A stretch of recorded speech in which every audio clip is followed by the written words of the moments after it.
अगर कोई बंदा एस्ट्रोलॉजी सीख रहा है तो डेफिनेटली उसके कुंडली के अंदर अष्टम भाव यानी 8th हाउस एक्टिव होगा, तभी तो आया यहाँ पे वो। अगर मैं आपसे ये पूछूं 8th हाउस किस चीज को सिग्निफाई करता है, सबसे इंपॉर्टेंटली किस चीज को सिग्निफाई करता है? मुकेश जी, आप कुछ कहना चाहते हैं शायद? जी गुरु जी, बताइए कि 8th हाउस का आपके दिल में आपके अनुसार क्या सिग्निफिकेशंस हैं? 8th हाउस क्यों इंपॉर्टेंट है हमारे लिए? ये आकस्मिक मृत्यु का हो गया, गूढ़ विद्या, तंत्र संबंधित कार्य, या बहुत गहन बढ़िया। अध्ययन, पीएचडी वगैरह। बहुत बढ़िया। देखिए, आप दोनों ने ही बहुत ही उत्तम तरीके से, बहुत ही अच्छे तरीके से बताने की कोशिश करी है ये। देखिए, 8th हाउस जो है सडन चेंजेस का है। सडन चेंजेस का मतलब है सडन ट्रांसफॉर्मेशन लाने का काम है लाइफ में। सडन ट्रांसफॉर्मेशन का क्या मतलब है? कोई व्यक्ति जीवन में नौकरी कर रहा था नौकरी करते करते उसने बिजनेस में हाथ बढ़ा लिया, नौकरी छोड़ दी, बिजनेस शुरू कर दिया। क्या वो ऐसा कर सकता है without the involvement of the 8th house? Answer is no. किसी को अचानक ही जो है जायदाद मिल जाती है, कौन सा हाउस एक्टिवेट हुआ है? 8th house. किसी की अचानक मृत्यु हो जाती है परिवार के अंदर या उसकी स्वयं की भी 8th हाउस एक्टिवेशन में होगा जरूर। किसी भी व्यक्ति को अचानक से हेल्थ इंश्योरेंस का लाभ मिल रहा है, लाइफ इंश्योरेंस का गेन मिल रहा है, किसी भी प्रकार के इंश्योरेंस से उसको पैसा मिल रहा है, 8th हाउस एक्टिव है। किसी को प्रोविडेंट फंड की मनी मिल रही है, सडन मिलती है, लास्ट में मिलती है, या तो थोड़ा रोज प्रोविडेंट फंड मिल रहा है किसी को पेंशन मिल रही है। कौन सी पेंशन? जिस समय पेंशन स्टार्ट हुई वो चीज। तो ये सारी चीजें जो हैं 8th हाउस से कनेक्टेड है। किसी का एक्सीडेंट हुआ, कोई हॉस्पिटल में एडमिट हो गया, कौन सा हाउस एक्शन में आया? 8th house. कहने का मतलब यह है कि जीवन में 8th हाउस गुप्त हाउस है, इसे हिडन हाउस। तो जितनी भी चीजें जो हैं जो सरफेस पे नहीं होती हैं, जो हिडन है, बिलो द अर्थ हैं, वो 8th हाउस है। हमारे ब्रह्मांड के अंदर बहुत सारी गुप्त शक्तियां हैं, गुप्त विद्याएं हैं, उसके लिए रिसर्च करनी पड़ती है। तो जितनी भी हमारे यहां रिसर्च हुई हैं, पूरे वर्ल्ड के अंदर जो रिसर्च हुई हैं, वो सारी की सारी 8th हाउस है। बिना 8th हाउस के इन्वॉल्वमेंट के कोई भी आदमी साइंटिस्ट नहीं बन सकता। 8th हाउस वो हाउस है जिसमें पीड़ा छुपी हुई है, दर्द है, दुख है। किसी भी व्यक्ति के जीवन में किसी भी प्रकार का कोई दुख है, दर्द है, पीड़ा है, कष्ट है, मतलब 8th हाउस एक्शन में है, एक्टिव है। किसी को शादी को, विवाह को लेकर समस्या है, किसी को नौकरी की परेशानी है, किसी को अपने संतान को लेकर कष्ट आ रहा है, परेशानी है, किसी को एक्सीडेंट हो गया, किसी को बीमारी से परेशानी हो रही है, किसी को घर को लेकर परेशानी है, किसी को ट्रैवल को लेकर परेशानी है, किसी को इमिग्रेशन को लेकर परेशानी है, कोई फॉरेन ट्रैवल को लेकर परेशान है। तो जितनी भी जीवन में परेशानियां हैं, इन सारी परेशानियों के पीछे, सारी चिंताओं के पीछे 8th हाउस का एक्टिवेशन ये जरूरी हो जाता है, यानी कि वो जरूर एक्टिव होगा। हमारे ऋषि मुनियों ने, साधु संतों ने ये जो विद्या हमको दी, तो क्या वो भोग विलास में, मोह माया में फंसे हुए थे क्या? आपने कभी देखा, इंद्र जो है देवताओं के राजा हैं, तो क्या इंद्र ने ये ज्योतिष विद्या दी हमारे को? कोई ऐसा शास्त्र आपको ज्ञान है, मालूम है कि इंद्र ने भी जो है बोला होगा इंद्र ज्योतिष? ऐसा इंद्र ज्योतिष तो कहीं हमने सुना नहीं। 8वां घर जो है हमारे सेक्सुअल ऑर्गन्स को, रिप्रोडक्टिव ऑर्गन्स को भी दिखाता है। तो यानी कि जो व्यक्ति भोग विलास में जुड़ा रहेगा तो उसके कुंडली के अंदर भी 8th हाउस एक्शन में मिलेगा। लेकिन ऑन दी अदर हैंड, अगर वो इन सब चीजों से हटता है तो आध्यात्मिक ज्ञान कहां से मिलेगा? आध्यात्मिक ज्ञान भी 8वें घर से ही मिलता है, क्योंकि ये मोक्ष त्रिकोण में आता है। 4, 8, 12 यानी 4th house, 8th house and 12th house, ये हमारे मोक्ष त्रिकोण के अंदर आते हैं। यानी कि मोक्ष प्राप्ति के लिए जो ज्ञान चाहिए उसकी शुरुआत 4थे घर में होती है, उसका उसका हायर एजुकेशन आपकी जो है 8th हाउस में होती है, एंड फाइनल मुक्ति आपकी मोक्ष जो है 12th हाउस में होता है। तो इसलिए जो है 8th हाउस जीवन में सारी गुप्त विद्याओं के लिए बहुत जरूरी है। यहां पे काल पुरुष की कुंडली में कौन सी राशि आती है? वृश्चिक राशि, स्कॉर्पियो साइन। किसका है? मंगल का है। तो मंगल के ऊपर भगवान शिव ने, और शिव, मंगल कौन है? शिवांश है। ध्यान रखिएगा, मंगल कौन है? शिवांश, शिव के अंश हैं। यानी कि भगवान शिव स्वयं मंगल हैं। और मंगल को कौन बोलते हैं? हनुमान जी बोलते हैं। और हनुमान जी कौन है? भगवान शिव के 11वें रुद्र अवतार है। भगवान शिव स्वयं है हनुमान जी। तो इसका मतलब है जन्म और मृत्यु के ऊपर, जन्म के ऊपर किसको अधिकार दिया? भगवान ने अधिकार दिया मंगल को। इसीलिए मंगल के पास में मेष राशि और वृश्चिक राशि, 2 राशियां मंगल को दी। इसके बाद में इस दुनिया से जो एग्जिट है, एग्जिट कराने के लिए हमारे कर्मों का लेखा जोखा, उसको एनालाइज करना बहुत जरूरी होता है। तो कार्मिक एनालिसिस कौन करता है? ये अदालत में होती है। आपने क्या कर्म किया, तो ये अदालत है शनि की अदालत। तो शनि की अदालत के अंदर ये सारा डिस्कशन होता है, और उसके बाद आपकी आगे की जर्नी डिसाइड होती है। आपके कर्मों का लेखा जोखा रिव्यू होने के बाद में आत्मा अपनी आगे की जर्नी डिसाइड करती है कि अब आगे आने वाली जर्नी में मुझे क्या करना है और क्या नहीं करना है। तो जो अकाउंट क्रिएट होता है, जो टॉपअप होता है, वो आपकी सारी उम्र होता रहता है। उसके बाद में आपकी एनालिसिस होती है और आत्मा डिसाइड करती है कि फर्दर जर्नी क्या होगी। तो इसलिए यमराज का स्वरूप शनि को बोला गया है। ये सुप्रीम कोर्ट के चीफ जस्टिस हैं। और सुप्रीम कोर्ट कौन सी? ये दिव्य अदालत जो है, डिवाइन अदालत। ये सुप्रीम कोर्ट हमारी वाली अदालत नहीं, यानी कि उससे भी ऊपर सबसे बड़ी अदालत जो है वो है शनि। और शनि कौन है? मंगल की तरह भगवान, ये जो शनि है ये भी भगवान शिव के अंश हैं। इनको भी शिवांश कहा जाता है। तो ध्यान रखिएगा कि मंगल और शनि दोनों शिवांश हैं, लेकिन दोनों का कर्तव्य अलग अलग है। एक का काम जन्म का है, दूसरे का मृत्यु का है। तो बिना शनि के इन्वॉल्वमेंट के लिए किसी के मृत्यु हो नहीं सकती। इसलिए 8वें घर के अंदर, 8th हाउस के अंदर शनि को क्या बोला गया है? हेडक्वार्टर। शनि का हेडक्वार्टर है वो।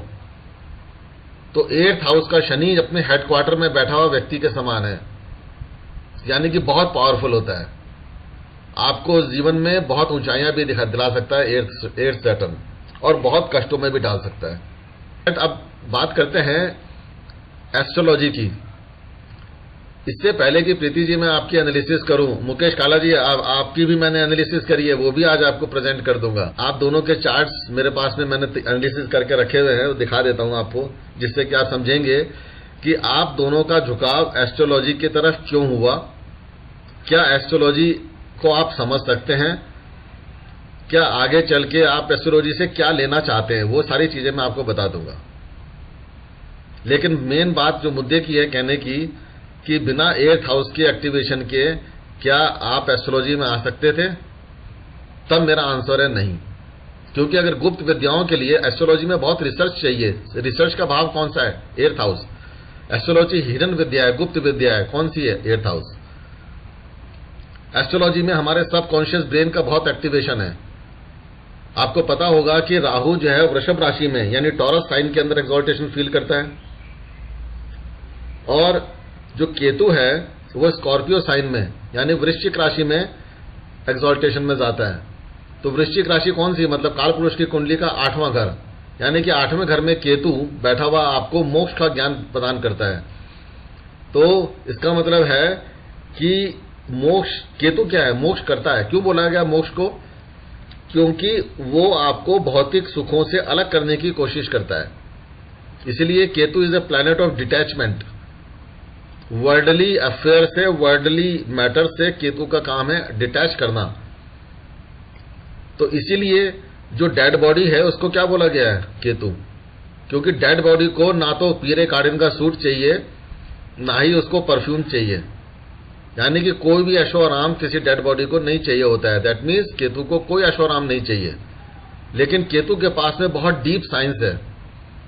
वो आपको जो वर्ल्डली मैटर्स हैं उसको छोड़ करके स्पिरिचुअल मैटर्स के साथ में कनेक्ट कर देता है, और astrology is also a spiritual matter, spiritual subject है ये। तो केतु का भी इंपॉर्टेंट रोल होता है 8th हाउस के अंदर। तो आपको केतु अगर कुंडली के अंदर अच्छा है तो आपको एस्ट्रोलॉजी की तरफ रुझान कराता है। लेकिन आज मैं आपको वो चीजें दिखाता हूं, समझाता हूं कि ऐसी कौन सी चीजें हैं जो आपको कुंडली में, ऐसे कौन से योग होते हैं जो आपको एस्ट्रोलॉजर बना सकते हैं। ठीक है, देखिए सबसे पहले आप पढ़ने की कोशिश मत कीजिएगा, सिर्फ और सिर्फ मुझे सुनने की कोशिश कीजिएगा। स्क्रीन तो मैंने सिर्फ आपकी जानकारी के लिए शेयर किया है। देखिए किसी भी व्यक्ति के लिए सबसे इंपॉर्टेंट ग्रह कौन सा है? सबसे इंपॉर्टेंट ग्रह सूर्य स्वयं है। सूर्य कौन है? हमारी आत्मा है। अगर आत्मा का इन्वॉल्वमेंट नहीं हुआ तो आप जीवन में कोई भी विद्या सीख नहीं सकते। यानी कि आत्मा का इन्वॉल्वमेंट होना, आत्मिक कनेक्शन एस्टेब्लिश होना बहुत जरूरी है। एंड सूर्य जो है ये भगवान शिव है और शिव से ही सारा ज्ञान उदय हुआ है। तो यानी कि एंटायर एस्ट्रोलॉजी वो भगवान शिव का ही एक ज्ञान है। तो यानी कि अल्टीमेट सोर्स ऑफ टैलेंट जो है या प्रोफेशनल सक्सेस कौन देता है हमारे को लाइफ में, या किसी भी प्रकार की सक्सेस जो जीवन में मिलती है, नेम फेम रिकॉग्निशन जो मिलती है, उसका प्लैनेट है सूर्य। तो सूर्य एक ऐसा प्लैनेट है जो हमारे कुंडली में, हमारे एस्ट्रोलॉजी के लिए बहुत इंपॉर्टेंट रोल प्ले करता है। ये ध्यान रखिएगा। अगर सूर्य अष्टम भाव में या 8th हाउस का जो साइन है वो कौन सा है? स्कॉर्पियो साइन होता है ना कालपुरुष की कुंडली का 8वीं राशि, ठीक है ना। तो यानी कि वृश्चिक राशि में अगर सूर्य बैठा हुआ है तो वो उस व्यक्ति के पास में एस्ट्रोलॉजी की अच्छी नॉलेज मिलती है उसको, तो वो एक अच्छा एस्ट्रोलॉजर बन सकता है। अभी मैं छोटी छोटी चीजें बता रहा हूं, फिर उसको लिंक करके बताएंगे चीजों को। सूर्य का अगर केतु के साथ में, मोक्ष कारक प्लैनेट जो होता है केतु, अगर उसके साथ में कनेक्शन एस्टेब्लिश हो जाए, यानी दोनों साथ में बैठ जाएं, और खास तौर पे अगर ये कनेक्शन छठी राशि में, यानी कि वर्गो साइन में, कन्या राशि में, या फिर तीसरी राशि जो बुध की तीसरी राशि होती है, कौन सी होती है? जेमिनी साइन, ठीक है। तो मिथुन राशि में अगर ये कंजंक्शन बन जाए, या फिर 8वीं राशि कौन सी होती है? स्कॉर्पियो, या फिर 12वीं राशि यानी कि पाइसेस साइन में, जब इन 4 राशियों में सूर्य और केतु का योग बन जाए तो व्यक्ति शुरू से ही एस्ट्रोलॉजी के गुण लेकर पैदा होता है। यानी कि बच्चे के अंदर बचपन से ही आपको दिखेगा कि एस्ट्रोलॉजी के कोई ना कोई उसकी तरफ रुझान दिखेगा आपको। कई बार यह भी देखा गया है कि केतु सूर्य से अगले घर में बैठा हुआ है, नेक्स्ट हाउस में बैठा हुआ है। तो नेक्स्ट हाउस क्या होता है? सेकंड हाउस होता है आपके रिसोर्सेज का। तो केतु जो है एस्ट्रोलॉजी के लिए जितने भी रिसोर्सेज होते हैं सूर्य को प्रदान कर देता है। यानी कि सूर्य कहीं पर भी बैठा हुआ हो 3, 6, 8, 12 राशियों में, और अगले घर में केतु बैठा हुआ है, तो तभी भी एस्ट्रोलॉजी में वो बंदा पारंगत हो जाता है। दूसरा प्लैनेट जो है, जो अल्टीमेट सोर्स है ज्ञान का, वो है जुपिटर यानी कि बृहस्पति। तो बृहस्पति के बिना एस्ट्रोलॉजी नहीं सीखी जा सकती। खाली सूर्य आपको एस्ट्रोलॉजर नहीं बना सकता। तो आपको जुपिटर भी देखना है कुंडली के अंदर, क्योंकि जुपिटर आपको सारा का सारा जितना भी विजडम है, ज्ञान है, नॉलेज है, वो सब देता है। और जुपिटर क्या देता है? जुपिटर जो है, जो कारक हैं, वो एस्ट्रोलॉजी के, ज्योतिष के कारक हैं, धर्म के कारक हैं, रिलीजन के कारक हैं, आपके स्पिरिचुअलिटी यानी कि आध्यात्मिक फील्ड के और मिस्टिक फील्ड्स जितने भी होते हैं उन सब के कारक जो है बृहस्पति है।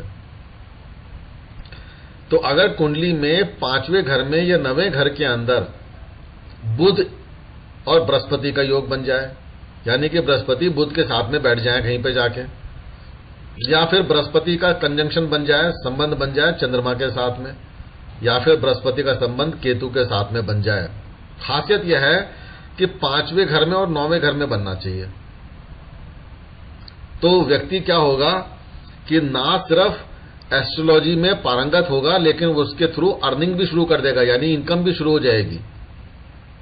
क्योंकि बृहस्पति जो है वेल्थ के भी कारक हैं, यानी कि पैसे के भी कारक हैं। तो व्यक्ति क्या करेगा? एस्ट्रोलॉजी से पैसा कमाएगा। अब देखते हैं कि अगर बृहस्पति के कंजंक्शन है बुध के साथ में, यानी कि बुद्धि के साथ में, बुध कौन है? बुद्धि है आपकी। तो बुध और बृहस्पति के साथ में अगर सूर्य भी कंजंक्ट हो गए आके, या सूर्य और बुध जो हैं एक साथ कंजंक्ट हैं, कहीं ना कहीं बैठे हुए हैं युति में, और बृहस्पति की दृष्टि पड़ रही है उसके ऊपर, तो तभी भी व्यक्ति एक बड़ा एस्ट्रोलॉजर बन सकता है। और बताता हूं, सूर्य या बुध की युति बन रही हो, जो कि 80% कुंडलियों में पाई जाती है, तो हर एक सूर्य बुध की युति किसी को एस्ट्रोलॉजर नहीं बनाती। यानी कि सूर्य बुध तो बहुत कॉमन युति है, 80% कुंडलियों में देखने को मिलेगी, लेकिन सारे तो ज्योतिषी नहीं है। तो सूर्य बुध की युति के साथ साथ और भी चीजों को आपने देखना पड़ता है। इसी तरह से सूर्य और मंगल की युति बन जाए, या सूर्य बुध और मंगल की युति बन जाए। बस खासियत यह है कि ये युतियां अगर डुअल साइन में बन रही हैं, यानी कि क्या होता है, द्विस्वभाव राशियों में अगर ये युतियां बन रही हैं, तो वो व्यक्ति ज्योतिष में बड़ी सफलता प्राप्त करेगा, ये निश्चित है। ठीक है, सूर्य बुध की युति, बुध आदित्य योग, मैंने बताया 80% कुंडलियों में बनता है, लेकिन निष्फल रहता है। लेकिन अगर वो दुस्वभाव राशियों में बना हुआ है कुंडली में कहीं भी, तो डेफिनेटली उस व्यक्ति को एस्ट्रोलॉजी में इंटरेस्ट डेवलप हो जाएगा। और बताते हैं कि अगर दूसरे घर का लॉर्ड जो है, अगर चौथे घर में, 9वें घर में, 11वें में, अगर 12वें घर में बैठा हुआ है, और चंद्रमा या फिर बृहस्पति की अगर उस पर दृष्टि पड़ रही है, तो डेफिनेटली वो व्यक्ति ना सिर्फ एक सक्सेसफुल एस्ट्रोलॉजर बनेगा, साथ ही साथ उसके पास बहुत सारी वेल्थ भी होगी, यानी कि बहुत धनी एस्ट्रोलॉजर होगा वो। कौन हो सकता है? जीडी वशिष्ठ, लाल किताब का ज्योतिष पेलते पेलते वो जो है करोड़पति तो छोड़ दीजिए, अरबपति बन गए। क्यों? क्योंकि सेकंड लॉर्ड का कनेक्शन बन रहा है 4, 9, 11, 12 से। सेकंड लॉर्ड कौन होता है? सेकंड हाउस कौन सा होता है? वेल्थ का होता है, धन का है, तो धन दे देगा वो। अब हम तीसरे प्लैनेट की बात करते हैं कि चंद्रमा हमारा मन है। ज्योतिष में अगर मन के ऊपर आपका कंट्रोल नहीं है, तो ज्योतिष में प्रेडिक्शन नहीं हो सकती। तो हमारे दिमाग में जो क्लैरिटी होती है किसी चीज को लेके, हम किसी का अपना ही अगर हम फ्यूचर प्रेडिक्ट करने जा रहे हैं, तो हमारे दिमाग में थॉट्स में क्लैरिटी होनी चाहिए, वो बहुत जरूरी है। और चंद्रमा हमारा मन है, तो मन का स्थिर होना मिस्टिक सब्जेक्ट्स के ऊपर, ज्योतिष के ऊपर, चंद्रमा हमारा टैलेंट भी दिखाता है, और साथ ही साथ चंद्रमा हमारा इंट्यूशन पावर देता है हमको, क्योंकि ये हमारा कॉन्शियस ब्रेन है। तो इसलिए चंद्रमा का एक इंपॉर्टेंट रोल जो है ज्योतिष के लिए प्ले करता है। चंद्रमा अगर सेम चीज वो सूर्य की जैसे मैंने बताई थी, अगर चंद्रमा भी स्कॉर्पियो साइन में बैठा हुआ है, 8वें घर में बैठा हुआ है, या फिर वृश्चिक राशि में बैठा हुआ है, तो उस व्यक्ति के पास में ज्योतिष के क्षेत्र में अच्छी नॉलेज देखने को मिलेगी। चंद्रमा का अगर देवगुरु बृहस्पति के साथ में कंजंक्शन बन जाए, या एक दूसरे को देखते हो, वो कहां से देख रहे होंगे? दूसरे घर में बैठ के, या 6ठे में, 8वें में, 9वें में, या 12वें में सक्सेसफुल एस्ट्रोलॉजर बन जाएगा। चौथा प्लैनेट है बुध। बुध जो है हमारे बुद्धि को रिप्रेजेंट करता है।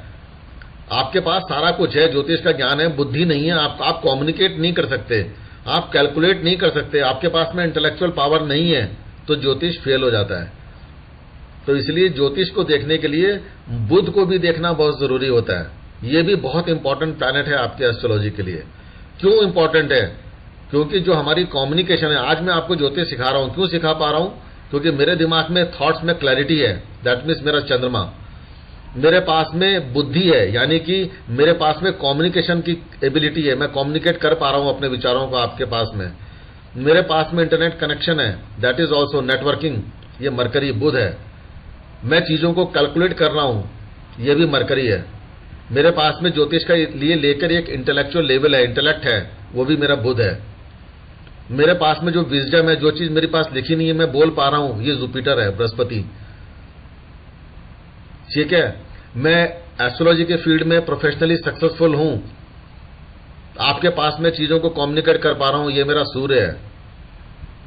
और जो मेरे पास में विजडम है, मिस्टिक नॉलेज को देने वाली जो पावर है, इंट्यूटिव पावर है, ये दिए मुझे केतु ने और बृहस्पति ने। और केतु कौन है? बृहस्पति का चेला है, शिष्य है। इसलिए केतु के पास में सारी पावर्स हैं जो जुपिटर के पास में है। तो केतु जो है विजडम प्रोवाइड करने वाला पावर है। और कौन सी विजडम? पारलौकिक विजडम, यानी कि जो इस जगत में नहीं है, पार ब्रह्म में है। तो आर ब्रह्म और पार ब्रह्म की हम बात करेंगे अभी। तो केतु के पास में वो जो है, जो पारलौकिक ब्रह्म की जो विद्या है, जो छुपी हुई गुप्त विद्या है, उसका केतु पारंगत है, माहिर है उसमें।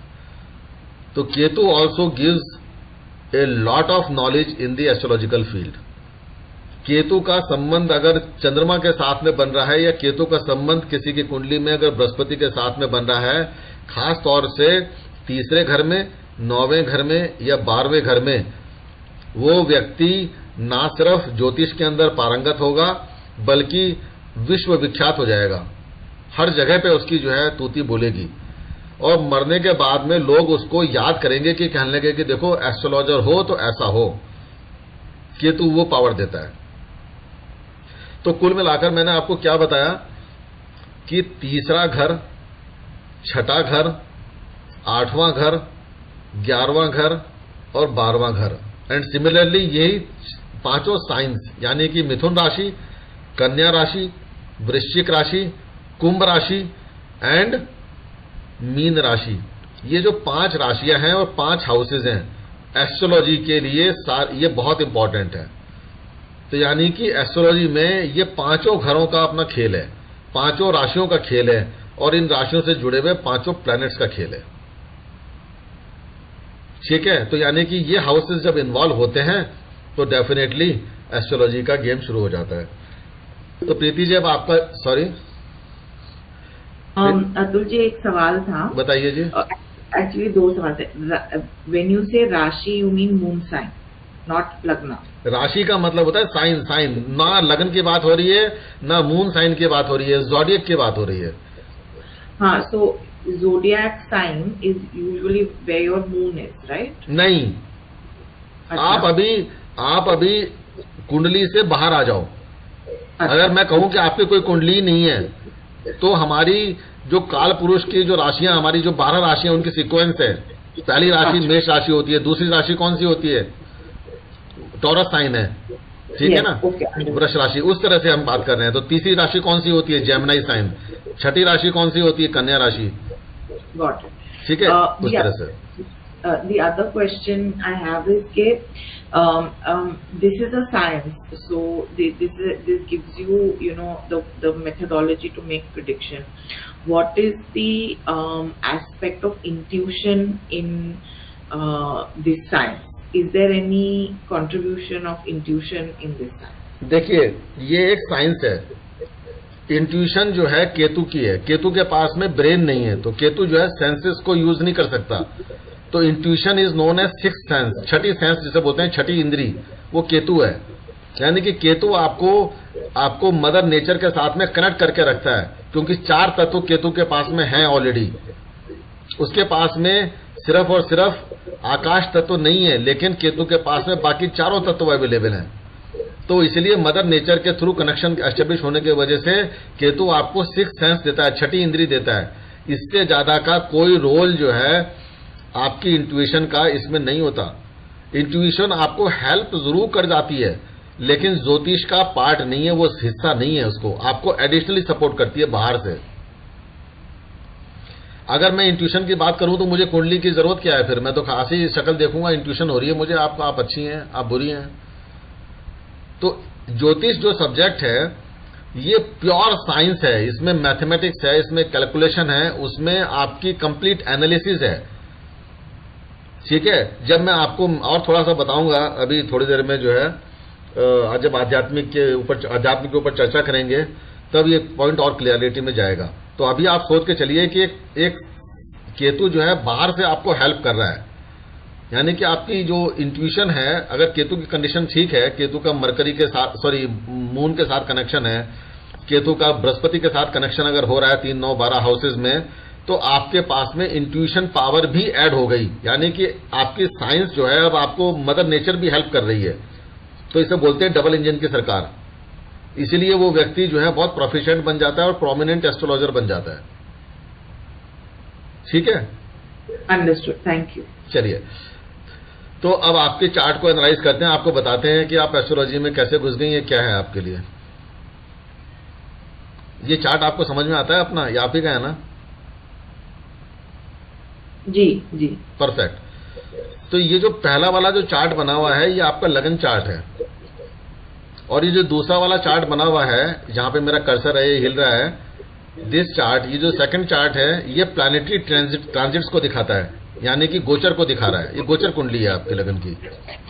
अंडरस्टूड। ठीक है, अब जरा हम इसकी बात करते हैं। आपकी बता दूं मैं आपकी जानकारी के लिए कि 12 मई 2023 से 2023 से लेके 15 जून 2023 तक, यानी कि मई और जून दोनों महीने क्या दशा चल रही है आपकी? केतु में, शनि में, चंद्रमा की दशा चल रही है। ठीक है, यानी कि केतु, शनि एंड चंद्रमा। उसके बाद में फिर प्रत्यंतर दशा किसकी आ जाएगी? मंगल की, फिर राहु की। इस तरह से चल आएंगी दशाएं। तो आपने एक चीज नोट करी इसमें कि कहीं ना कहीं केतु एक्टिव है आपकी कुंडली के अंदर। Yes, very good. ठीक है, दूसरी बात है, केतु कहां पर बैठा हुआ है? कर्म के हाउस में बैठा हुआ है, यानी कि केतु का कनेक्शन कर्मा के साथ में जुड़ा हुआ है। और मैंने बताया था पहले भी शायद कभी कि 10th हाउस आपका हाउस ऑफ प्रोफेशन है, तो प्रोफेशनल ब्रेक्स देता है, यहाँ पे प्रोफेशनली प्रॉब्लम्स देता है प्रोफेशन के अंदर। यानी कि जब प्रॉब्लम आती है तो इसका मतलब है कि केतु का कनेक्शन आपके 8th हाउस के साथ हो रहा है, तो 8th हाउस ही तो प्रॉब्लम का हाउस है ना। तो इनडायरेक्टली आप देखेंगे कि केतु का प्रॉब्लम जो है 8th हाउस से कनेक्शन है। अब बताइए कि केतु आपकी कुंडली में 8th हाउस से कनेक्टेड है या नहीं है? in the Lagna chart, right? हाँ जी, हाँ जी, हाँ जी। कोई भी बता सकता है, मतलब ये लर्निंग किसी प्रीति जी के लिए नहीं है, ये सबके लिए है। तो मुकेश जी, अगर आपको समझ में आ रहा है कि केतु का कनेक्शन 8वें घर से बन रहा है तो आप बताइएगा मुझे, कोई भी बोल सकता है।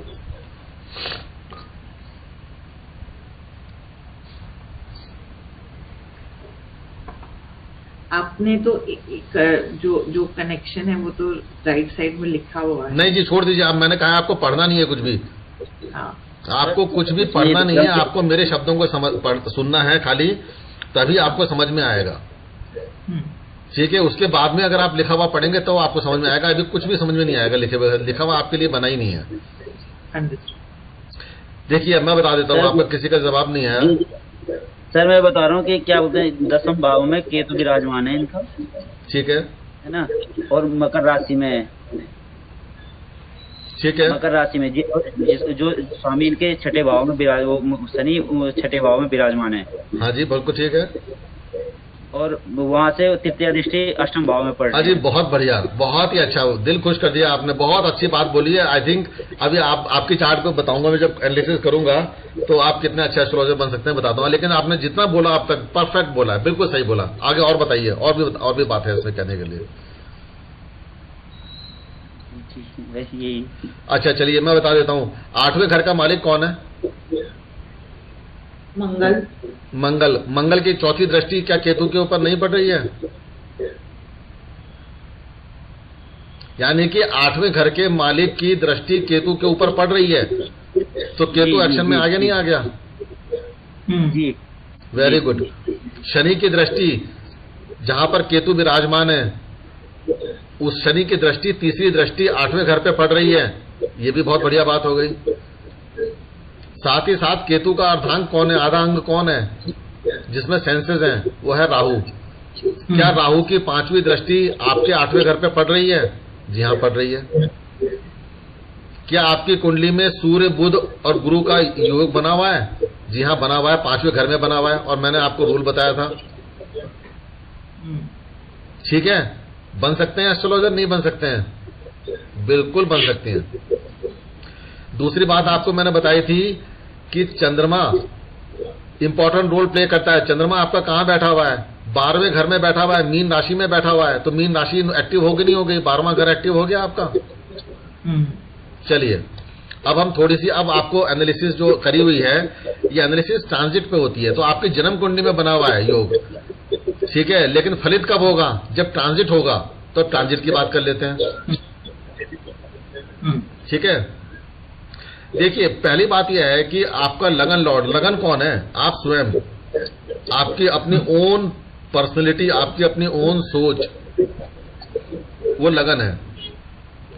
तो 8वां घर और पहले घर का मालिक कौन है आपकी कुंडली में, मार्स, मंगल कहां पर बैठा हुआ है, तीसरे घर में बैठा हुआ है। तो तीसरे घर में कौन सी राशि पड़ी हुई है, मिथुन राशि, जेमिनी साइन एक्टिव हो गया नहीं हो गया, जेमिनी साइन, ठीक है। तीसरे घर में जो है, जो तीसरे घर में, तीसरा घर एक बार बताइए, तीसरा घर किसका होता है, जेमिनी साइन का मालिक कौन है, मर्क्यूरी। मर्क्यूरी, मर्क्यूरी कहां बैठा हुआ है, मर्क्यूरी बैठा हुआ है लगन में, मेष राशि में, और तीसरे घर में कौन बैठा हुआ है, मंगल, यानी कि दोनों ने अपना घर परिवर्तन करा है, हाउस परिवर्तन बोलते हैं, हाउस एक्सचेंज। तो जब हाउस एक्सचेंज हो गया तो this is as good as Mars being placed in the lagan and Mercury being placed in the third house, बहुत अच्छी कंडीशन। अब जब अगर मंगल जो है अगर लगन में बैठेगा तो 8वीं दृष्टि इसकी कहां पड़ेगी, 8वें घर के ऊपर, ठीक है। 8वें घर में कौन, चंद्रमा, तो मंगल जो है स्वयं चंद्रमा को कंट्रोल कर देगा, ठीक है। देखिए कितनी अच्छी कंडीशन बन रही है आपकी कुंडली में। तो यानी कि मंगल ने जेमिनी साइन को भी एक्टिवेट कर दिया, ठीक है, और सेकंड हाउस का जो मालिक है वो शुक्र उसके साथ में बैठा हुआ है कंजंक्शन में, which is again very good. सूर्य, बुध और गुरु तीनों की युति आपके जन्म कुंडली में 5वें घर में बनी हुई है, और इस समय जो युति बनी हुई है जो गोचर में, वो आपके लगन में बनी हुई है। देखिए कितनी अच्छी बात है। तो यानी कि वो जो फल आपको जन्म कुंडली में जो लिखा हुआ था वो एक्शन में कब आया, जब ये ट्राइन फॉर्मेशन बनी, इसे बोलते हैं त्रिकोण फॉर्मेशन। तो त्रिकोण बन गया, और कौन सा त्रिकोण बना, यानी कि जन्म कुंडली में ये जो त्रिकोण बना है, इनका प्लेसमेंट जो है ये 9th प्लेसमेंट है, सबसे हाईएस्ट प्लेसमेंट, हायर लर्निंग के लिए यूज होती है। तो that is very good for you, ठीक है। और लगन के अंदर जब बैठे हैं ये तीनों प्लैनेट आके, सूर्य, बुध और गुरु, हाउस एक्सचेंज होने के वजह से मंगल कहां मिलेगा, मंगल पहले घर में, फर्स्ट हाउस में मिलेगा। तो यानी कि 8वें घर के मालिक यानी गुप्त विद्याओं के मालिक के घर में आकर बैठ गए तीनों प्लैनेट। तो क्या करेंगे, वही राजनीति करेंगे ना, यानी कि एस्ट्रोलॉजी का बहुत बढ़िया ज्ञान दे सकते हैं आपको, ठीक है। 9वें घर, 9th हाउस को हम बोलते हैं हायर लर्निंग का हाउस, और जुपिटर जो विद्या है ये भी हायर लर्निंग को रिप्रेजेंट करती है। तो हायर लर्निंग को यानी कि उसका जो मालिक है वो बृहस्पति है आपकी कुंडली में, और बृहस्पति कहां जाकर बैठा है, लगन में जाकर बैठा है इस समय, which is very good for your astrology learning. Shani जो है कर्म कारका है, 10th लॉर्ड भी है और 11th लॉर्ड भी है, और शनि की तीसरी दृष्टि कहां पर पड़ रही है, आपके लगन भाव पे पड़ रही है, जहां पे सारे प्लैनेट्स बैठे हुए हैं। तो यानी कि कर्म कारका यानी कर्म का भाव का मालिक जो है आपके इन सारे प्लैनेट्स को देख रहा है, तो आपसे ये कर्म करवाने की तरफ शनि आपको लेके जाएगा, ये कर्म करवाएगा और करवा रहा है, देखिए आपसे, ठीक है। शनि ने कौन सी राशि एक्टिवेट करी है, कुंभ राशि। मैंने क्या कहा था कि 11वीं राशि एक्टिवेशन होना जरूरी होता है एस्ट्रोलॉजी के लिए, देखिए आपकी हो रही है नहीं हो रही है। शनि जो है टाइन फॉर्मेशन कर रहा है 8वें लॉर्ड के साथ में, मंगल के साथ में, यानी मंगल से 9वें घर में कौन बैठा हुआ है, शनि बैठा हुआ है। और 9वां घर क्या होता है, हायर लर्निंग का होता है। तो यानी कि मंगल की और शनि की यानी कर्म कारका की प्लेसमेंट और 8वें घर के मालिक की प्लेसमेंट बहुत ही उत्तम है लर्निंग के लिए। That is why you are learning this, ठीक है। मार्स जो है जो मंगल है उसकी 7वीं दृष्टि पड़ रही है आपके 9वें घर के ऊपर। 9वां घर होता है हायर लर्निंग का, और मंगल आपकी ऊर्जा है, आपकी एनर्जी है, आपकी इच्छा है, डिजायर है, आपकी हॉबीज हैं। तो यानी उसकी दृष्टि जब आपके नवम भाव पे पड़ रही है हायर लर्निंग के ऊपर, तो आप ये विद्या सीख रही हैं। ठीक है। इसके अलावा और बात बताता हूं आपको। आपका सेकंड लॉर्ड और सेवेंथ लॉर्ड कौन है? वीनस है, शुक्र है। ठीक है। ये किसके साथ कंजंक्ट हुआ है जाके? ये 8वें घर के मालिक के साथ कंजंक्ट हुआ है। ठीक है। तो इसका मतलब क्या हो रहा है? मंगल कौन है? आपकी इच्छाओं को रिप्रेजेंट करता है। और थर्ड हाउस कौन सा होता है? इच्छा पूर्ति का, इच्छा का हाउस है। और शनि जहां पर बैठा हुआ है 11th हाउस, इसको बोलते हैं इच्छा पूर्ति का स्थान, यानी कि house of fulfilment of desire. तो डिजायर फुलफिल होती है 11th हाउस से, और डिजायर पैदा होती है थर्ड हाउस के अंदर, जहां पे मंगल कारक होता है और शुक्र के साथ में बैठा हुआ है ये। तो ये इसका मतलब ये है कि you are learning the astrology. आप बताइएगा हाँ या ना में। आपकी एस्ट्रोलॉजी आप इसलिए सीख रही हैं to better your wealth, because शुक्र जो है वेल्थ का कारक बनकर बैठा हुआ है, सेकंड हाउस का मालिक है। दूसरा बात है, सेकंड हाउस इज फैमिली और रिलेशनशिप्स को दिखाता है। तो आप ये कहना इसलिए सीख रही हैं कि आप अपने फैमिली को बेटर समझ सकें, उनके साथ अपने रिलेशनशिप्स को इंप्रूव कर सकें। Seventh house is the marriage matters. आप इसलिए सीख रही हैं क्योंकि मैरिज मैटर्स, और seventh house is also known for business. अगर आप कभी भविष्य में बिजनेस करना चाहें नौकरी को छोड़कर, तो क्या एस्ट्रोलॉजिकली आप देख सकती हैं उस चीजों को में कि वो कैसे उसको सुधार सकें, मैरिज मैटर्स को, रिलेशनशिप्स को, फैमिली के साथ अपनी चीजों को। इसके अलावा थर्ड हाउस आपकी हॉबी का होता है। तो एस्ट्रोलॉजी को आप इसलिए सीख रही हैं because this is one of your hobbies as well. तो ये आपकी हॉबी में भी शामिल होगी। इनकी इस कंजंक्शन की दृष्टि पड़ रही है आपके 9th हाउस के ऊपर। 9th house shows your luck and fortunes. तो एस्ट्रोलॉजी आप इसलिए सीख रही हैं जिससे कि आप अपने लक को बढ़ा सकें या फॉर्चून्स को इंप्रूव कर सकें, या फॉर्चून को समझ सकें कि भविष्य में क्या लिखा है आपके भाग्य में, उसको समझना चाहती हैं आप। ठीक है। और इसके अलावा जो फुलफिलमेंट ऑफ डिजायर है उसका मालिक कौन है? शनि है, वहीं पर बैठा हुआ है, 10th लॉर्ड भी है। तो इसका मतलब है कि आप इसलिए भी सीख रही हैं एस्ट्रोलॉजी जिससे कि आप अपने प्रोफेशन और अपने इनकम को भी बेटर कर सकें। That is the main core for learning this astrology for you. बताइए। Very interesting.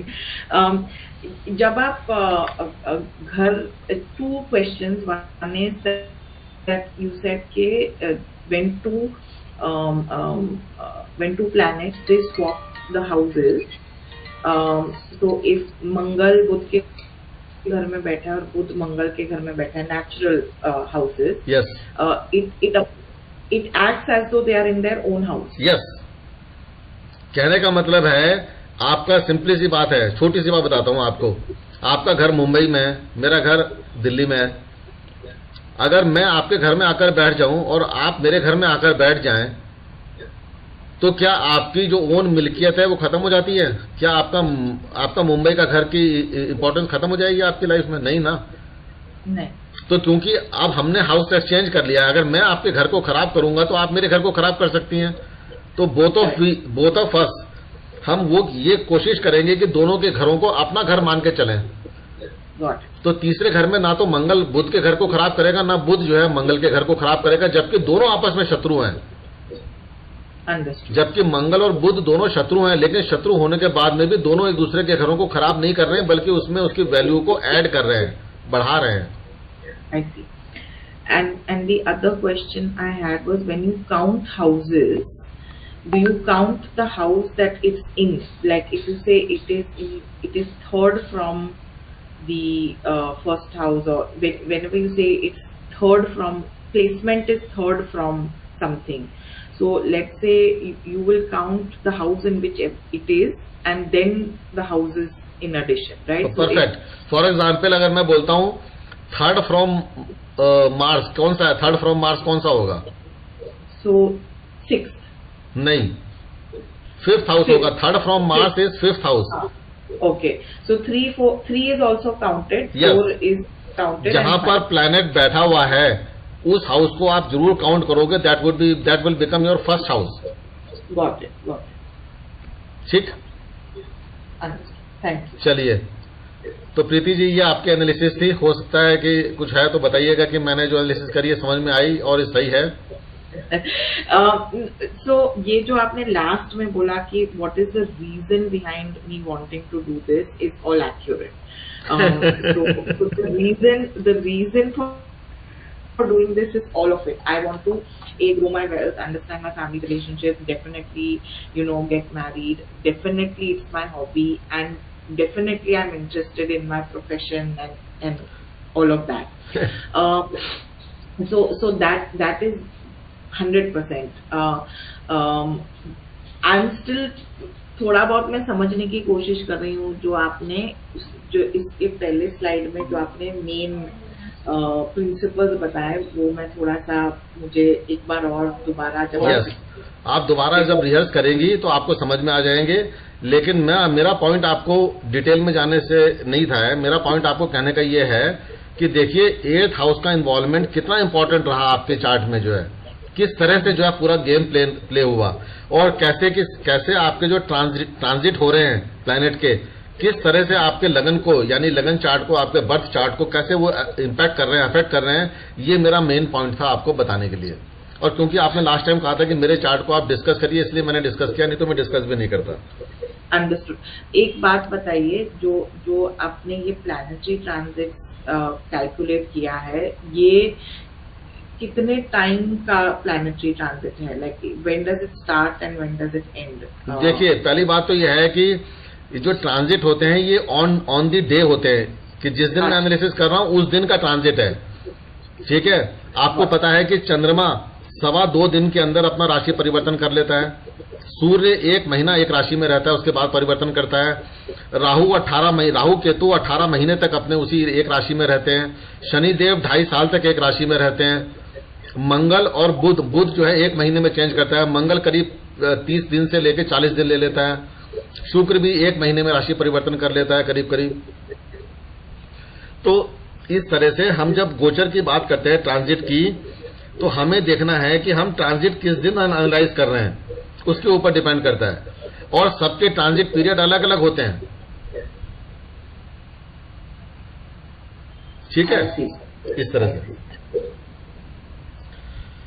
चलिए जी, मुकेश काला जी, ये देखिए आप ही की कुंडली है क्या ये?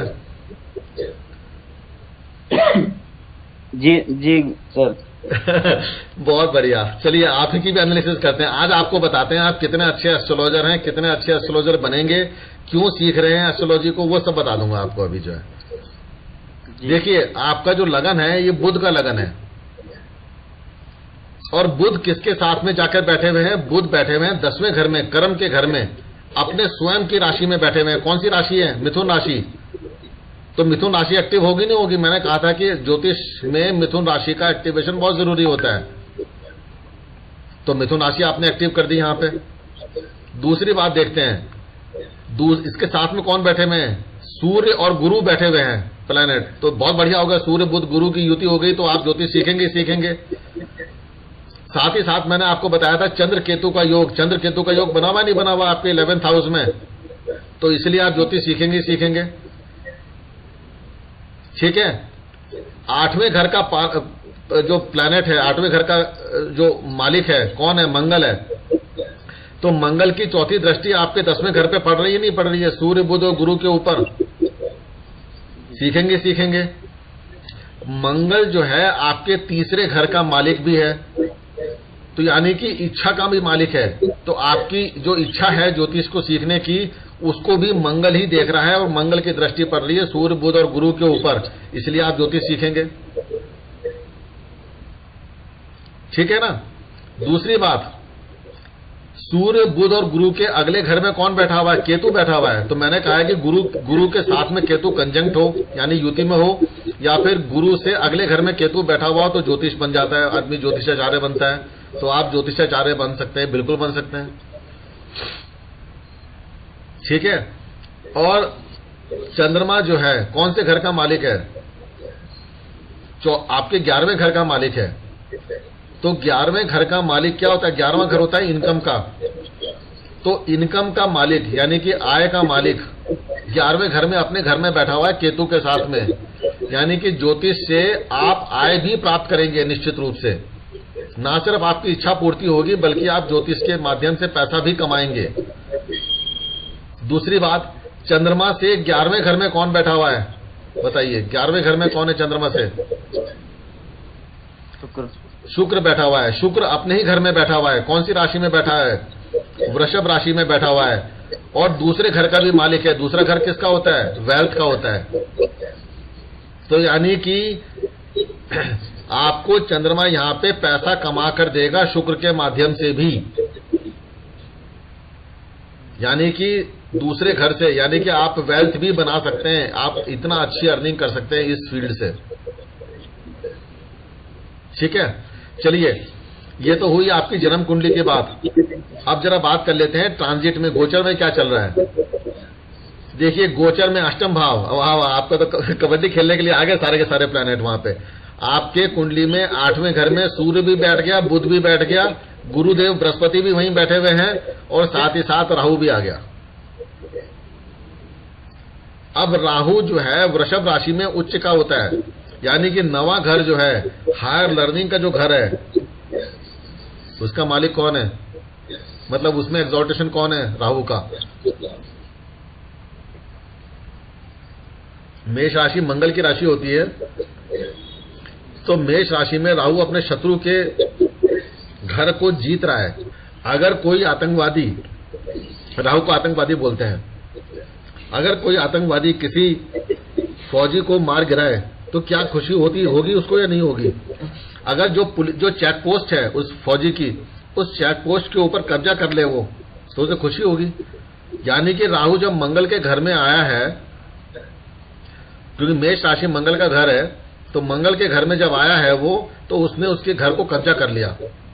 तो राहु यहाँ पे 8वें घर के अंदर, 8वां घर किसका होता है? गुप्त विद्याओं का है, रिसर्च का भाव है। तो इस घर में बैठा हुआ राहु बहुत अपने आप को एग्जॉल्टेशन में फील करता है, क्योंकि अगले ही घर में उसकी एग्जॉल्टेशन राशि भी है, जीत है उसकी वहां पे। तो 9वें भाव से जुड़ा हुआ सबसे बेस्ट रिजल्ट आपकी कुंडली में राहु, सूर्य, बुध और गुरु के साथ में मिलकर करेगा। ये राहु आपको क्या कर सकता है? 5वीं दृष्टि राहु की कहां पड़ रही है? 12वें घर पे पड़ रही है। ठीक है, 12वें घर पे राहु की दृष्टि क्या कराएगी आपसे? बहुत ज्यादा आपको मोक्ष का, आपको स्पिरिचुअल नॉलेज दे सकती है, बहुत बड़ी बड़ी ज्ञान दे सकती है। और ये एस्ट्रोलॉजी एक बहुत ही विचित्र, बहुत डीप डेप्थ वाला ज्ञान है, तो राहु देगा। और राहु का काम है किसी भी प्लैनेट को इन्फ्लुएंस देने का, यानी कि बूस्ट अप करने का। राहु एटम बम है, तो एटम बम क्या होता है? जब एटम बम छोटा सा बम है, जब आप फोड़ देते हैं उसको, ब्लास्ट करेंगे, तो इतनी ऊर्जा पैदा होती है कि वो पूरा का पूरा क्षेत्र अपने में ले लेती है। तो राहु जो है किसी भी प्लैनेट की एनर्जी को बूस्ट अप करने का काम करता है। तो सूर्य, बुध और गुरु की जो युति बनी हुई है, वो जो रिजल्ट देगी, राहु उसको बढ़ाने का काम कर रहा है यहां पर बैठा हुआ। तो आपकी कुंडली में सूर्य, बुध, गुरु और राहु की जो युति बनी है 8वें घर में, ये ज्योतिष को सिखाने के लिए, गूढ़ विद्या को सिखाने के लिए अपना बहुत अहम रोल प्ले करेगी।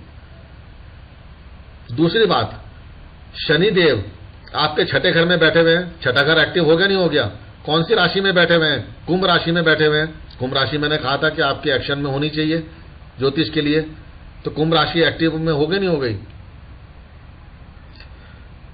शनि की तीसरी दृष्टि कहां पे पड़ रही है? आपके 8वें भाव पे पड़ रही है। तो गुप्त विद्या सिखाएंगे नहीं सिखाएंगे? शनि की 7वीं दृष्टि कहां पड़ रही है? आपके 12वें घर पे पड़ रही है, तो गुप्त विद्या सिखाएंगे आपको।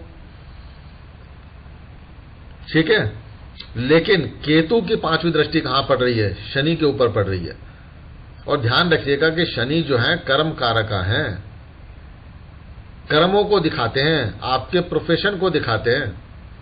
तो 6ठे घर में बैठा हुआ ये शनि आपको बहुत बड़ी ज्ञान तो दे रहा है, विद्या तो दे रहा है, साथ ही साथ ये कह रहा है Shani is the slowest moving planet, धीमे धीमे चलने वाला प्लैनेट है। ये कहता है कि ये विद्या आप सीखेंगे जरूर और आप इसमें पारंगत भी होंगे, लेकिन आपके ज्ञान की प्राप्ति धीरे धीरे होगी।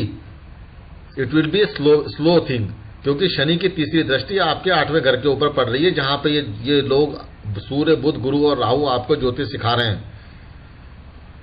तो इसलिए आपको ज्योतिष के सीखने में जल्दबाजी करने की जरूरत नहीं है। अगर आप जल्दबाजी करेंगे तो केतु की 5वीं दृष्टि शनि पे दिखा रही है कि आप अपने इसको इस प्रोफेशन को बदल भी सकते हैं, चेंज भी कर सकते हैं, ऐसा भी संभावना बनती है। अगर आपको इस प्रोफेशन से में सफलता चाहिए तो धीरे धीरे मिलेगी और आप एक दिन बहुत बहुत ग्रेट एस्ट्रोलॉजर बनेंगे, ये भी ठीक है। आप देखिए, लगन लॉर्ड कौन है? बुध है। लगन का मालिक कौन है? बुध है ना, कन्या राशि है लगन में। तो बुध जाकर आपके 8वें घर के साथ में कंजंक्ट हुआ, ठीक है, इसलिए इंपॉर्टेंट हो गया। उसके अलावा सूर्य कौन है? 12वें घर का मालिक है, ठीक है, और बुध जो है आपके लगन का मालिक होने के साथ साथ आपके 10वें घर का भी मालिक है। तो यानी कि आप स्वयं और आपका कर्म दोनों के दोनों गुप्त विद्या यानी मोक्ष का स्थान यानी 12वें घर के साथ कंजंक्ट हो रहे हैं, ये बहुत अच्छी बात है। चौथे घर का और 7वें घर का मालिक ये कौन है? चौथा घर किसका होता है? चौथा घर मैंने बताया था मोक्ष त्रिकोण का सबसे पहला घर है, मोक्ष त्रिकोण है, ये यहां से शुरुआत होती है मोक्ष की। यानी कि मोक्ष की प्राप्ति के लिए जितनी भी गुप्त विद्याएं हैं, जितना भी धर्म है, जितना भी आध्यात्म है, उस सब का ज्ञान आपको प्राप्त कराएंगे ये देवगुरु बृहस्पति, क्योंकि ये आपके 12वें घर को भी देखते हैं, नवीं दृष्टि से आपके चौथे घर को भी देख रहे हैं, जो कि आपकी विद्या प्राप्ति के लिए बहुत अच्छा है। साथ ही साथ यहां बैठे हुए बृहस्पति जो है केतु के ऊपर दृष्टि डाल रहे हैं, जो गुप्त विद्याओं का बहुत ग्रेट मालिक है। तो ये भी बृहस्पति भी आपको क्या कर रहे हैं? बहुत अच्छी ज्योतिषीय ज्ञान प्रदान करने के लिए बैठे हुए हैं। आगे चलते हैं। देखिए, शनि की जो दृष्टि है, थोड़ी सी एक बात कर लेता हूं। शनि की तीसरी दृष्टि पड़ रही है मेष राशि पे। शनि की मेष राशि के ऊपर नीच दृष्टि पड़ती है। शनि की 7वीं दृष्टि पड़ रही है आपके द्वादश भाव पे, 12th हाउस पे। वो सूर्य का घर है, तो सूर्य के घर को दृष्टि डालना शनि का, वो भी शत्रु दृष्टि है। और शनि की जो 10वीं दृष्टि है वो पड़ रही है आपके तीसरे घर पे, वृश्चिक राशि के ऊपर, वो भी मंगल यानी शत्रु का घर है। अब ये चीजों को अगर कोई ज्योतिषी एनालाइज करेगा तो वो कहने लगे कि सर आपके कर्मों में दिक्कत लग रही है, ज्योतिष से आप काम नहीं कर पाओगे ठीक से। अब ज्योतिष बड़ी गूढ़ विद्या है, इसको आसानी से जल्दीबाजी नहीं करनी चाहिए इसमें। अब देखिए, आपके तीसरे घर का मालिक कौन है? मंगल है, और मंगल आपके शनि के साथ में ट्राइन फॉर्मेशन में है, त्रिकोण में बैठे हुए हैं। यानी कि शनि से 5 घर दूर मंगल है और मंगल से 9 घर दूर शनि है। तो ये जो युति है ये बहुत बढ़िया हो गई, यानी कि सारी नकारात्मकता को खत्म करने वाली युति हो गई अब यहां पे ये। तो इस तरह से आपको एनालाइज करना चाहिए चीजों को। मंगल की चौथी दृष्टि कहां पे पड़ रही है? मंगल की चौथी दृष्टि पड़ रही है लगन के ऊपर। यह भी शत्रु दृष्टि है, बुध से उनकी मित्रता नहीं है, बुध के घर में बैठे हुए हैं। लेकिन थोड़ी देर पहले जैसे मैं प्रीति जी को बता रहा था कि मंगल जो है बुध के घर में आकर बैठे हुए हैं, और बुध कहां है? मंगल के घर में बैठा हुआ है। तो जब घर का परिवर्तन हो जाएगा, मंगल 8वें घर में पहुंच जाएगा, तो शनि की तीसरी दृष्टि जो मंगल के घर को खराब कर रही थी, मंगल संभाल लेगा, क्योंकि वो अपने घर में पहुंच गया। और यहां पर 10वें घर में बैठा हुआ जो मंगल है आपका, बुध का घर है, शत्रु आकर बैठा हुआ है। तो बुध का घर खराब हो रहा था, लेकिन बुध वापसी कर लेगा राशि परिवर्तन की वजह से। तो बुध का घर भी खराब नहीं होगा, यानी कि आपका कर्म भी खराब नहीं होगा, आपका ज्योतिषीय ज्ञान भी खराब नहीं होगा, और आपकी जीत निश्चित रूप से हो जाएगी। सिर्फ और सिर्फ शनि यहां पे ये कर रहे हैं कि भैया ज्ञान प्राप्ति में डिले करेंगे, धीरे धीरे आप फूंक फूंक के खाइए, आपने जल्दी खाने की कोशिश नहीं करनी है। That is the only thing जो शनि आपको ये कह रहे हैं। क्योंकि शनि की 10वीं दृष्टि आपके इच्छा भाव पे पड़ रही है। आपकी इच्छा पूरी जरूर होगी, लेकिन धीरे धीरे, ठंडे ठंडे होकर। देखिए, इच्छा पूर्ति भाव का यानी 11वें भाव का मालिक है चंद्रमा, कहां पर बैठा हुआ है? तीसरे घर में, इच्छा के घर में आकर बैठा हुआ है, और शनि से दृष्टिपात हो रहा है। तो इच्छा तो जरूर पूरी होगी, ये मेरी गारंटी है आपको। आप ज्योतिषाचार्य बनेंगे, बहुत बड़े बनेंगे और अच्छा नाम भी कमाएंगे, नेम फेम रिकॉग्निशन सब कुछ मिलेगी। It will take time. ठीक है, दूसरी बात और बताता हूं, देखिए आपको और क्या बताता, हाँ एक ही देखिए देखिए शनि जो है, सॉरी मंगल जो है आपके 8वें घर का मालिक है, गुप्त विद्याओं का। शुक्र के साथ कंजंक्शन में बैठा हुआ है और शुक्र कहां का मालिक है? आपके 9वें घर का, यानी हायर लर्निंग का मालिक है। ठीक है, यानी कि गुप्त विद्या हायर लर्निंग है, उसके साथ में मंगल का कंजंक्शन यहां पर बैठा हुआ, यानी कि युति बहुत अच्छी है आपके लिए। और किसके साथ में फॉर्म हो रही है? केतु के साथ में और शनि के साथ में टाइन में आ रही है, त्रिकोण में आ रही है। तो केतु की मदद जो है मंगल को मिलेगी, शनि की मदद मंगल को मिलेगी, मंगल की मदद शनि को मिलेगी, मंगल की मदद केतु को भी मिलेगी। और शुक्र जो है, जो 9वें घर का मालिक आकर मंगल के साथ में युति में बैठा हुआ है, वो भी मदद करेगा, यानी कि कुल मिला के सोने पे सुहागा हो गया, बहुत बढ़िया हो गया हायर लर्निंग के लिए। तो आपकी कुंडली के अंदर भी 8वां घर देखिए किस तरह से एक्टिव हुआ। मैं कह रहा था कि ये सारी चीजें दिखा रही है कि एस्ट्रोलॉजी को आप एज ए प्रोफेशन लेके चलेंगे।